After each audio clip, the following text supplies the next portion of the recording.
De Christiane Taubira concernant les mères porteuses.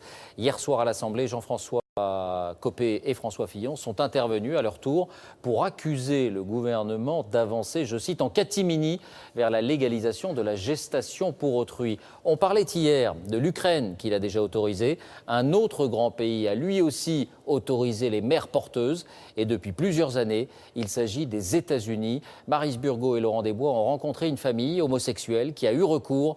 Voici leur reportage. Une soirée en famille dans la banlieue de Boston. 2 adolescents et 2 pères sous le même toit. Ce couple homosexuel a eu recours à une mère porteuse pour avoir ses 2 garçons. Et à la maison, ce sujet n'est absolument pas tabou. À l'école, les élèves nous demandaient parfois « Comment est-ce que vous êtes né si vous avez 2 pères ?»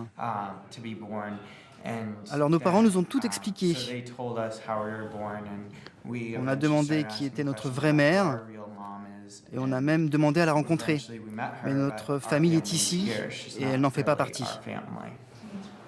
Dans la maison, pas de photo de cette femme qui a porté leurs 2 enfants. Ces 2 hommes ont pour elle une sincère reconnaissance, mais c'est leur rôle de père qu'ils mettent aujourd'hui en avant. Non, c'est vrai que je ne peux pas allaiter, mais je suis capable de tenir un biberon. Je peux nourrir, consoler et protéger des enfants exactement comme les autres. Quand nos enfants vont chez des amis, ils ne voient pas la différence entre une famille où il y a un père et une mère et la nôtre. Cet avocat et son mari ont donc eu recours à la gestation pour autrui, une pratique légale dans plusieurs États américains.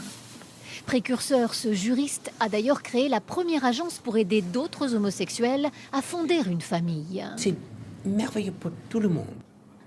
Sur le site internet de l'agence, une liste de donneuses d'ovules et de mères porteuses. Un catalogue avec mensuration, couleur de la peau, dossier médical et niveau d'études. Ici, les clients sont parfois aussi des couples hétérosexuels qui ne peuvent pas avoir d'enfants. Il faut compter 80 000 à 100 000 euros pour un bébé. Est-ce que vous avez beaucoup de clients qui viennent de France? Pendant les derniers 3 ans, j'ai presque 50 clients de France.